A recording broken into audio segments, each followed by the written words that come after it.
Bum bum bum bum bum bum bum bum bum bum bum bum.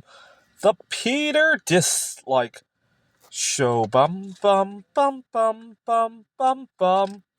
We're coming up to the Thanksgiving holiday, and am I ungrateful? No, but there is something that I want to propose, and I've been proposing this ever since I began working, which is that instead of making Thanksgiving a public holiday, what we should do is get rid of all of our public holidays and add that to our vacation day budget. And here's why.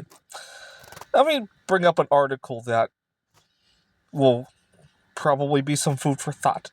Thousands of people could be forced to take one unpaid day off a month. And obviously, a lot of people are unhappy about that, right? Washington state employees could soon face monthly furloughs.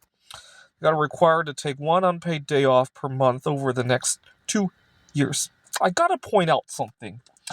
When the office closes on Thanksgiving Day, if you work at a typical corporate job, when the office closes on Thanksgiving Day, you are forced to take one unpaid day off. What do I mean by that? I get paid on Thanksgiving. Well, here's the thing.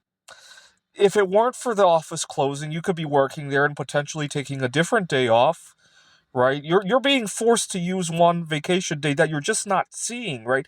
If you get 20 vacation days in the year, the fact that you're forced to take Thanksgiving, Christmas, New Year's Day, whatever day off, that's 30 vacation days where 10 of them are being forced upon you, right? So, for example, I remember years ago when HP closed their offices on the week in between Christmas and New Year's, and employees were forced to take 4, 6 vacation days if they had them. If they didn't, they had to take a pay cut, and rightfully so, HP employees were very upset about that.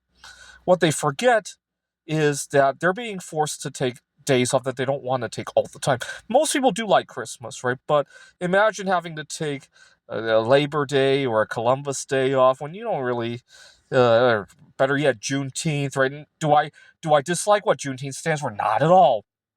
Now, people might say, don't you dare take away my holidays. I'm not proposing we take away anything. I'm proposing that if you want to keep your holiday schedule the way it is, you're free to do that. I'm proposing more options. Some people might want to work through these days.